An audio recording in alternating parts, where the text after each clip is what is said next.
Hi friends, ഇന്ന് ഞാൻ നിങ്ങൾക്ക് കാണിച്ചു തരുന്നത് പച്ചമാങ്ങ അരിഞ്ഞ് വെയിലത്ത് 2 ദിവസം നമ്മൾ ഉണക്കാനിട്ട മാങ്ങയാണിത്. ഉണക്കിയിട്ട് ഞങ്ങളതൊരു പാത്രത്തിലാക്കി വെച്ചേക്കാണ്. ഇനി ഞങ്ങളിതിൽ കുറച്ച് ഉപ്പും മുളകൊക്കെ ഇട്ടിട്ട് ഇങ്ങനെ തിരുമ്പിയിട്ട് 2 ദിവസമൊക്കെ കഴിഞ്ഞ് വീണ്ടും ഉണക്കാൻ വെച്ചിട്ട് എന്നിട്ട് ഞങ്ങളിത് അച്ചാറുണ്ടാക്കും. നല്ല ടേസ്റ്റാണ്. നമ്മൾ ചൂട്ടത്ത് ഉണ്ടാകുന്ന ഒരു പ്രത്യേക ടേസ്റ്റില്ലേ, അതിൽ തിന്നാൻ പറ്റുന്നതാണ് കേട്ടോ. സൂപ്പർ ടേസ്റ്റാണ്. നിങ്ങളിത് ഉണ്ടാക്കി നോക്കണം കേട്ടോ. നല്ല രസമാണ്. മോളൊക്കെ ഇത് തിന്നാൻ ഭയങ്കര ഇഷ്ടമാണ് അവൾക്ക്. അവളത് നിന്ന് ഓരോന്നൊക്കെ എടുത്ത് തിന്നാണ്. അവളിത് ആ മാങ്ങൊക്കെ എടുത്ത് കൊട്ടയിലാക്കിയിട്ട് ഇങ്ങനെ പോവാണ്.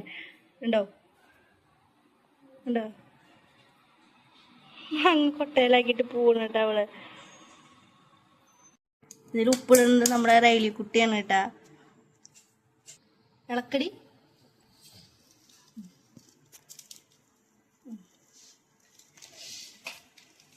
ഇത് റൈലി ഉപ്പിട്ടിട്ട് കൂട്ടിത്തിരുമ്പാണ്. റൈലിയാണ് ഇത് ചെയ്യുന്നത്.